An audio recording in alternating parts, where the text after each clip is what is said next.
Kami penduduk di sini melihat Pak Tua ketiga beranak sibuk mencari pokok pinang. Kami lihat sudah cukup banyak Pak Tua mengumpulkannya. Kami ingin tahu sebenarnya untuk apa anak-anak pokok pinang itu. Nah, sebelum lanjut, izinkan saya memperkenalkan diri saya.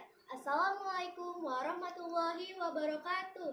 Saya Mira Indriani dari SD 014 Tanjung Pinang Timur akan menceritakan sebuah cerita yang berjudul Asal Muasal Tanjung Pinang. Berikut ceritanya. Zaman dahulu di hulu Sungai Riau telah berdiri sebuah kerajaan. Menurut sejarah pada tahun 1673, Laksamana Tun Abadu Jamil membuka negeri baru bagi kerajaan Melayu Johor di Sungai Carang atas perintah Sultan Ibrahim.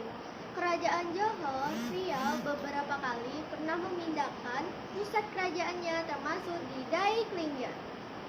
Kerajaan Riau berada di puncak kejayaannya semasa Raja Haji menjadi yang di Pertuan Muda keempat.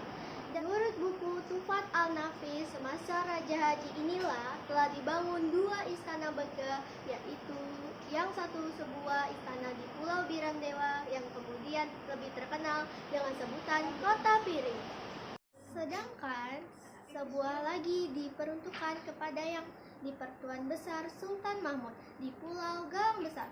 Konon, pada masa itulah kehidupan rakyat Riau sangat makmur. Banyaklah para saudagar dari berbagai negeri yang datang berniaga. Rakyatnya pun sangat baik, ramah tamah, berbudi bahasa, pandai bertenggang rasa. Dan pada masa itulah hidup seorang lelaki separuh baya bersama istrinya yang mempunyai seorang anak perempuan. Anak perempuannya sangat pandai dan bijak, serta budi pekertinya pun sangat baik. Pada suatu hari, si anak berkata pada ayahnya, "Wahai ayahanda, rasanya sudah lama kita tinggal di hulu Sungai Riau ini. Bagaimana menurut ayahanda jika kita mencoba bertempat tinggal di Tanjung sana?" Ayah merasa heran akan perkataan anak perempuannya itu, tapi ia diam saja hanya memandang kepada istrinya. Melihat suaminya hanya diam, maka berkatalah si istrinya, "Iyalah bang, kita ini pun sudah lama duduk di sini. Coba-cobalah kita beralih rasa." Abang pun berpikir begitu juga, tapi jawab si suami setelah berpikir, sesungguhnya ada sesuatu yang membuat hatinya bimbang. "Kenapa ayahanda? Sepertinya ada yang membimbangkan hati ayahanda?" tanya anak perempuannya yang bijak. "Memang benar anakku, rasanya sayang pula hendak meninggalkan rumah yang di sini.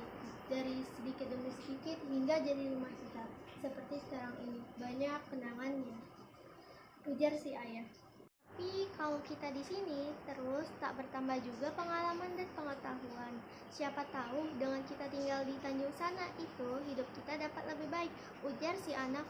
Tapi setelah menimbang-nimbang barulah si ayahanda menyetujuinya. "Baiklah, jika memang ananda ingin benar pindah ke Tanjung sana dan ibundamu menyetujuinya. Tapi karena hari telah malam, marilah kita pergi tidur," ujar si ayah. Tidak seperti malam-malam biasanya. Malam itu anak perempuan yang bijak itu sulit untuk terlelap, padahal hari telah larut malam. Sedangkan kedua orang tuanya sudah pun lama terlelap. Malam pun semakin larut. Akhirnya anak perempuan itu pun tertidur. Dalam tidurnya ia bermimpi didatangi oleh seorang tua yang mengatakan, "Kamu bertiga boleh tinggal di Tanjung itu, tapi dengan syarat sebelum membuat rumah, tanamlah terlebih dahulu pokok pinang di sepanjang tanjung itu." Demikianlah pesan dari mimpi anak perempuan itu. Maka keesokan harinya, mimpi itu diceritakan kepada orang tuanya. "Ayanda, ibunda, malam tadi Ananda bermimpi berjumpa dengan seorang tua. Orang tua itu berpesan kepada Ananda, jika ingin bertempat tinggal di Tanjung sana, itu hendaklah terlebih dahulu menanam pokok pinang di sepanjang tanjung itu," cerita si anak.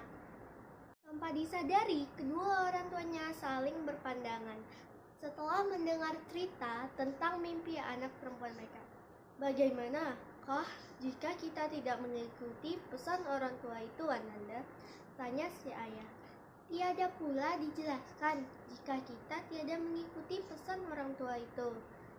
Di dalam mimpi Ananda itu mengatakan, pokok pinang itu kelak akan memberi jawaban dan arti tersendiri.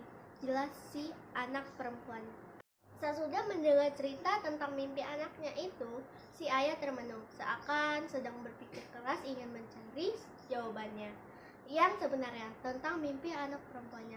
Selang beberapa waktu, berkatalah si ayah dengan wajah berseri, kalau begitu, ayahanda sudah paham bahwa tempat yang bakal kita tepati itu nantinya akan menjadi sebuah tempat yang ramai.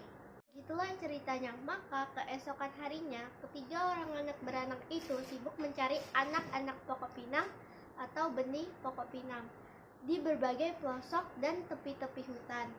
Masyarakat atau orang ramai yang melihat kelakuan ketiga orang anak beranak itu tak dapat lagi menahan hati untuk tidak bertanya. Maka salah satu orang penduduk bertanya kepada orang tua separuh baya itu, "Wahai Pak Tua, beberapa hari ini kami penduduk di sini melihat Pak Tua ketiga anak beranak sibuk mencari pokok pinang. Kami lihat sudah cukup banyak Pak Tua mengumpulkannya. Kami ingin tahu sebenarnya untuk apa anak-anak pokok pinang itu." Itu pun menjawab, "Kami hendak menanam pokok-pokok pinang itu di Tanjung sana." "Yang mana satu?" tanya penduduk itu. "Itu di Tanjung sana. Kalau kita dari arah luar mau masuk ke Hulu Riau ini, di sebelah kanan kita terlihat tanjung yang menjorok ke laut," jawab si orang tua itu sambil menunjuk ke arah tanjung yang memang tak dapat terlihat oleh mereka. Tapi si orang tua menunjuk ke arah tanjung itu. "Oh, di Tanjung sana," itu ujar si penduduk. "Benar, kami ingin menanam pokok-pokok pinang ini di sepanjang tanjung itu," jelas si orang tua pula. "Apa kegunaannya? Kami ingin pindah dan bertempat tinggal di Tanjung sana," itu ujar si orang tua. "Tapi Pak Tua, di Tanjung sana itu rimbanya masih lebat dan tiada orang pula yang tinggal di sana." Para penduduk lainnya mencemaskan keadaan ketiga orang anak beranak itu. "Apalah, kata orang, belum mencoba belum tahu. Manalah tahu tua kita kelak Tanjung itu nantinya akan berpenghuni," jawab si orang tua dengan penuh keyakinan. "Ya, mudah-mudahanlah pula akan menjadi pekan atau bandar. Buat sajalah yang mana baik, Pak Tua." Kala orang-orang itu sesudah banyak terkumpul pokok pinang, maka dimuatlah ke dalam perahu dan berlayar. Selang petang sampailah mereka di tanjung yang masih lebat rimbanya itu. Maka bertanamlah anak-anak pokok pinang di sepanjang tanjung itu. Mana-mana yang boleh ditanam sebanyak benih pokok pinang yang dibawa. Mulailah ketiga orang anak beranak itu membuat pondok di tanjung itu. Sedikit demi sedikit kehidupan mereka mulai membaik. Pondok kecil sudah pun bertukar menjadi sebuah rumah yang bagus, padahal kehidupan si orang tua hanyalah sebagai nelayan. Tetapi penghasilannya selalu banyak dan lebih dari cukup. "Hai Ayanda, lihatlah pemandangan di tanjung itu. Pemandangan dari laut sini terlihat begitu indah. Di sepanjang tanjung ditanami pokok pinang," ujar si anak. "Memang benar kata-katamu itu Ananda. Ayah pun merasa suka tinggal di tanjung itu," jawab si ayah dengan wajah berseri. Demikianlah kerja ketiga orang anak beranak itu jika ada waktu luang atau masa rehat. Mereka selalu bersiar-siar dengan menggunakan sampan di depan tanjung yang telah banyak tertanam pokok pinang. Dari jauh, pemandangan itu semakin indah dengan lambaian daun-daun pokok pinang yang telah membesar. Hari berganti hari, sampailah berganti dalam hitungan bilangan tahun. Ternyata di tanjung itu tidak hanya ditempati oleh ketiga orang anak beranak itu saja. Semakin hari, banyaklah orang yang bertempat tinggal dan berkampung di tanjung itu. Syah dan Al-Kisah, di tanjung itu semakin ramai penduduknya, dan orang tidak lagi menyebut daerah itu hanya dengan tanjung saja, melainkan ditambah kata pinang. Kalau orang bertanya, "Dari manakah tuan hamba?" maka dijawab pula dari tanjung sebelah sana yang banyak pokok pinangnya. Lama-kelamaan orang menyebut dengan singkat saja yaitu Tanjung Pinang. Tanjung yang banyak pokok pinangnya.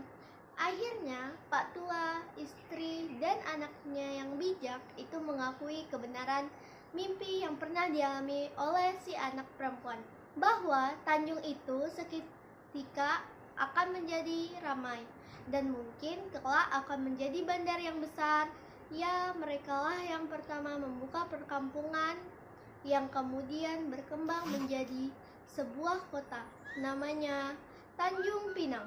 Demikianlah asal-usul Tanjung Pinang menurut si empunya punya cerita. Demikianlah cerita kali ini. Pak Topik menjahit kopiah, kopiah dijahit beldu yang utuh. Wabillahi wal taufiq wal hidayah. Wassalamualaikum warahmatullahi wabarakatuh.